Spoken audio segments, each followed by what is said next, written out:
Hello everyone, welcome to a online solution. मैं हूं अशफाक। तो आज आपके सामने लाया हूं बायोलॉजी का इम्पोर्टेंट सब्जेक्टिव क्वेश्चन, और इस क्वेश्चन में हम लोग चार पढ़ेंगे और वो चारों अंतर वाला सवाल है जो कि एग्जाम में देखने को मिलता है कि डिफरेंस पूछता है कि इसका इससे क्या डिफरेंस है, क्या अंतर है। ठीक है, तो वो चार सवाल बहुत ही अहम है। आप वीडियो को शुरू से लेकर आखिर तक देखें। अगर आपको याद है तो अच्छी बात है, नहीं याद है तो उसको नोट कर लीजिएगा। ठीक है, और सबसे बड़ी बात मैं बताऊं कि 1 दिसंबर से आपका क्रैश कोर्स शुरू होने वाला सुबह 6 बजे। ठीक है, सुबह 6 बजे क्रैश कोर्स शुरू होगा। लाइव क्लास में मैं आपके सामने हाजिर होऊंगा और आप मेरे सामने रूबरू होंगे, आपसे बात मैं कर पाऊंगा। ठीक है, तो चलो स्टार्ट करते हैं। फिलहाल यहाँ पे आपका 9 बजे क्लास चल रही है यहाँ पे, तो 9 बजे आए। जो बाद में वीडियो देख रहे हैं वो भी देखें। सबसे पहला सवाल है कि स्वपोषी और विषमपोषी में अंतर क्या है। तो आपको सवाल में मिलेगा स्वपोषी और विषमपोषी में अंतर क्या है। मेरे ख्याल से आपको याद होगा इसको। मैं यहाँ पे जो लिखा हूँ, तो आप ऐसे एग्जाम में मत लिखिएगा, मेरे पास यहाँ पे जगह कम था इसलिए मैं ऐसे लिख दिया हूँ। आप यहाँ पे स्वपोषी और एक लाइनिंग देके इधर स्वपोषी इधर विषमपोषी लिख के डिफरेंस लिखोगे। ठीक है, डिफरेंस यहाँ पे देख लीजिए। पहले स्वपोषी के बारे में देख लेते हैं। इस प्रकार का पोषण हरे पौधे में होता है। स्वपोषी जो होता है वो किस में होता है? हरे पौधे में होता है। इसमें कार्बन डाइऑक्साइड तथा जल के परस्पर संयोजन क्रिया से कार्बनिक पदार्थ का निर्माण होता है।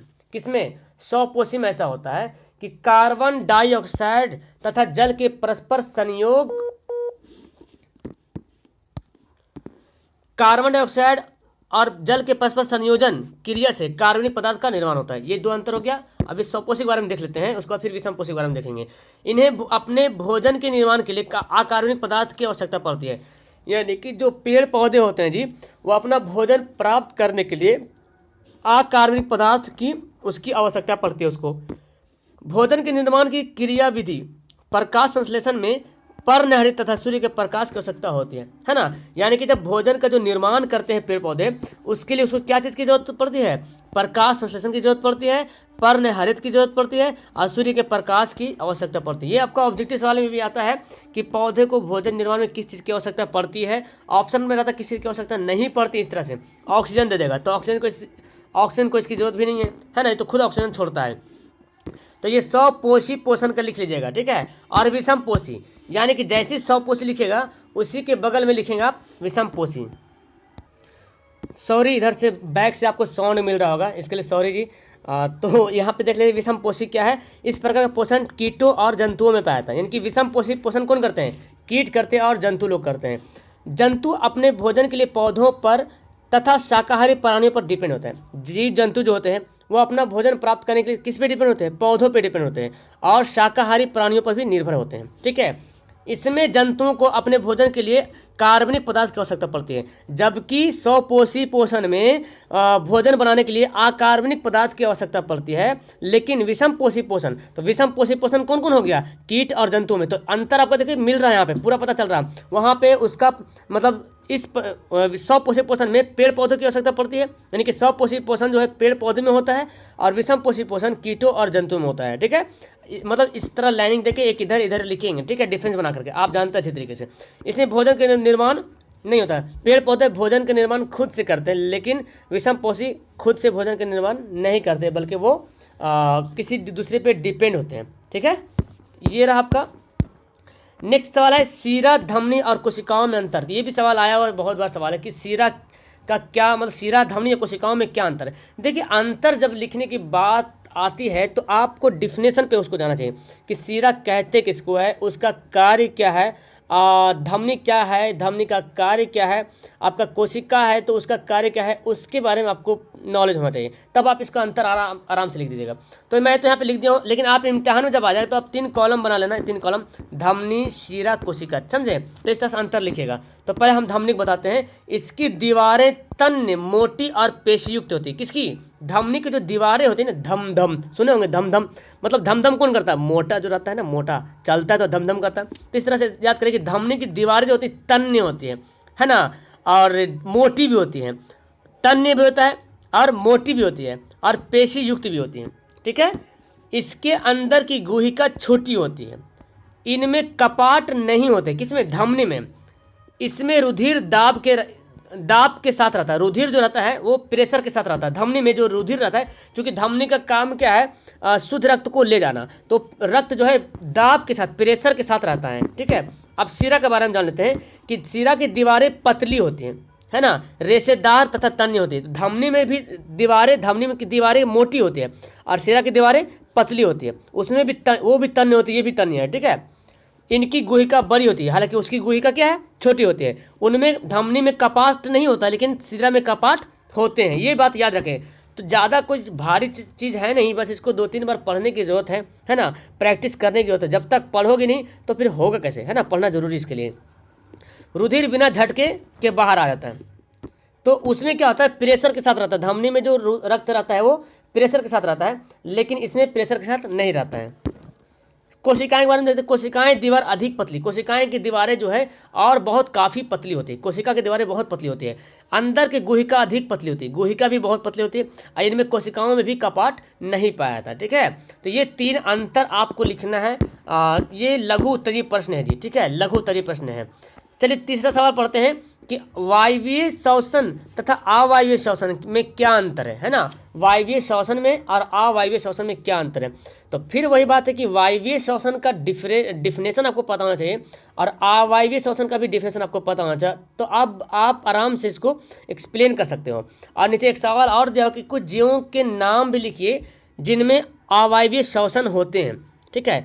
तो बहुत देखिए, वायवीय को इंग्लिश में क्या बोलते हैं, ऑक्सी। अब ऑक्सी से पता क्या चल रहा है, ऑक्सीजन, यानी कि सिंपल सी भाषा में बोला जाए तो जो श्वसन जो है ऑक्सीजन की उपस्थिति में होता है उसको बोलेंगे वायवीय श्वसन, यानी कि ऑक्सी श्वसन। और अनऑक्सी मतलब ऑक्सीजन नहीं, है ना। तो देख लेते हैं इसका भी अंतर, इसको भी उसी तरह बनाइएगा। आप लोग इम्तिहान में आएगा तो 2 कॉलम बनाइएगा दाएं बाएं करके, ऑक्सी श्वसन और अनऑक्सी श्वसन लिखिएगा, वायवीय श्वसन और अवायवीय श्वसन आपको लिखना पड़ेगा। चलिए, श्वसन पदार्थ के तोड़ने के लिए ऑक्सीजन उपयोग होती है, यानी कि श्वसन पदार्थों को तोड़ने के लिए इसमें किसका उपयोग होता है, ऑक्सीजन का उपयोग होता है।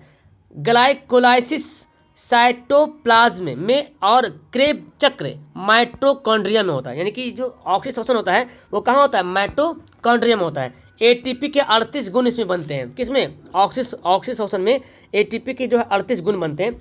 श्वसनीय पदार्थ पूर्ण रूप से अपचयित हो जाता है, पूरी तरीके से ऑक्सीकृत हो जाता है, अपचयित हो जाता है ना, पूरी तरीके से क्या होता है, अपचयित हो जाता है।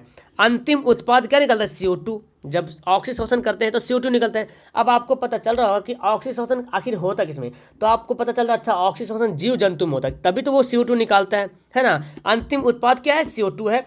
यह सभी जीवों में पाई जाने वाली क्रिया, यानी कि जितने सारे जीव है, जीव जंतु जो है ना, उन सभी में जो है ऑक्सीश्वसन होता है। अब अनऑक्सीश्वसन तो पता चल गया कि अनऑक्सीश्वसन किस में होता है, तो जाहिर सी बात जो जीव जंतु नहीं उसमें मिलेगा अनऑक्सीश्वसन। जैसे देखिए, ऑक्सीजन की आवश्यकता नहीं, अनऑक्सीश्वसन में तो सिंपल पहले तो बता दिया कि अनऑक्सी मतलब ऑक्सीजन नहीं, तो अनऑक्सीश्वसन में ऑक्सीजन की आवश्यकता नहीं पड़ती है।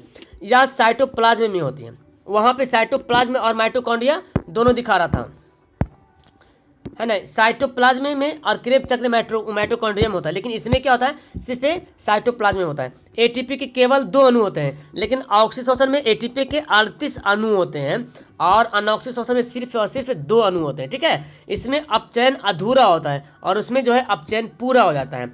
अंतिम उत्पाद क्या निकलता है, इथाइल एल्कोहल तथा कार्बन डाइऑक्साइड गैस भी निकलता है। अंतिम उत्पाद जो निकलता है वो इथाइल एल्कोहल और कार्बन डाइऑक्साइड गैस, या कुछ ही जीवों में होती है। अनऑक्सीश्वसन जो होती है कुछ ही जीवों में होती है, कम समय के लिए। तो इतना तो याद रखें कि ऑक्सीश्वसन और अनऑक्सीश्वसन दोनों के दोनों जीव में ही होती है, लेकिन यहाँ पे ये है कि अंतिम ऑक्सीश्वसन जो होगा, यानी कि वायवीय जो श्वसन होगा उसमें ऑक्सीजन की मात्रा उसमें होनी चाहिए, ऑक्सीजन की आवश्यकता पड़ती है, लेकिन अनऑक्सीश्वसन में ऑक्सीजन की आवश्यकता नहीं पड़ती है।